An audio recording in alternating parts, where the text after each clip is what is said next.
waxaad shaacisay inaad fankii aad ka baxday صح haddana waxaa soo baxday hadal ahayn ah Xaliimo way soo laabatay gacdaagii soo rogaal celi wax la yiraahdo ayaa dhacday haye ما يرتو أرماها way soo yara gaareen way ku soo gaareen sabab ku kala tima jirtay go'aankaas ma qaadanaysa wallahi sabab ma jirin laakiin aad bad u qiiroonaysaa ana waxaan qof very sensitive ma aha wax maanta aniga aan sidan u arkay wax la yaabana ma aha just dadka qaar un baa dhahaya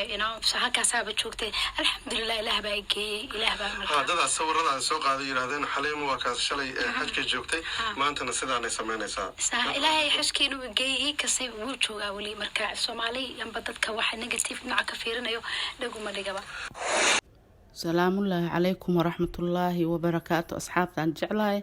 ميل كستا جوجتين سيتهين دور وناكسن أنا قوافي عنا إذن كانوا حانين رجينينا عافيمات عمر دير وعبادة في عن له مفانتين أصحابي وسيدا هرع ومقشين حليم قوبات وريس لغا قاضاي مانت أركي مركا وحان أوغاي دادك هايان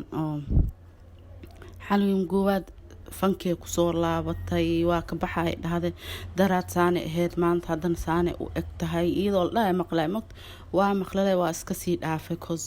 afkeeda ma ka maqlin fanaan ku soo noqdan ma ka maqlin waliin ma ku soo noqonin ma ka maqlin marka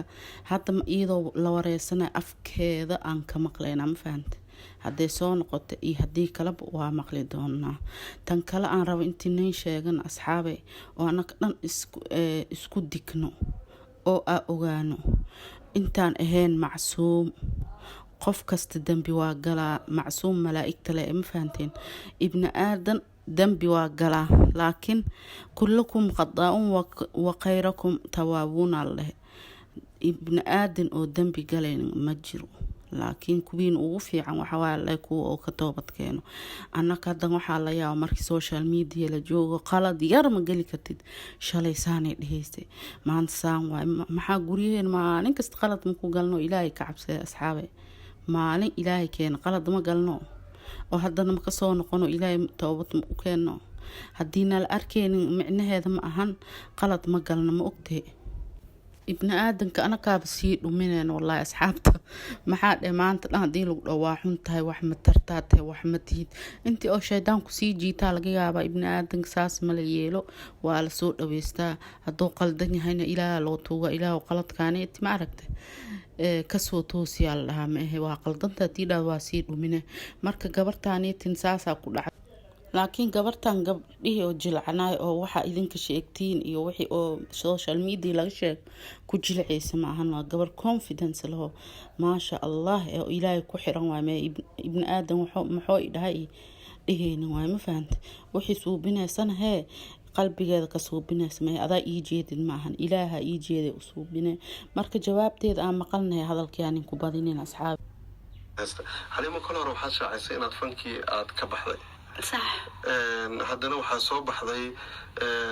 hadal ahayn ah Xaliimo way soo laabatay gacdaagii soo rogaal celi wax la yiraahdo ayaa dhacday arrimahaas way soo yara gaareen way ku soo gaareen waa gartay social media nisaas ugu jiro waxa laga yaabaa inaa soo galo oo sawiro amba wax saasaan soo dhigo amba fariin marka ku saabsan waxyaalaha aan qabto waa gartay marka maxay ahayd way soo yara gaareen laakiin wax ka jira ma jiraan waa dad qof iska yara maxay ahayd view raadis miyaan dhahaa attention raadis so waxba kama jiraan oo fankii waa sidaa uga baxday waa sidaa uga baxay haddaan kuma la soo laabanay horan waanu dhahay haddii maanta aan dhahan waan ku soo laabanayna cid aan maanta ka wareysan lahaa horta ma jiro asxaabay waa maqasheen warka waa dhameys waana cadeysmaho qofka afkiisa laga xukmiyaa marka wixii aragnab intii la soo orodno laga roonay wax meel noo yaal waa naloo qoray marka ducada le aan ku kaalmeen walaasheena waa oo muslimad ah ilaahay waxaas intuu ka madoobay oo waan markal ku soo celinin anakan dambigeena dhaaf insha Allah intaasaan rab inaan la wadaaga asxaabay muuqaalka intii iskala kulmeen waxaan inkaga tagaa assalaamu calaykum waraxmatullaahi wabarakaatu asxaabay wajigay soo noqdo waa ujeediina ii soo duceeyana duco u baahan sidii u joogsaano u barara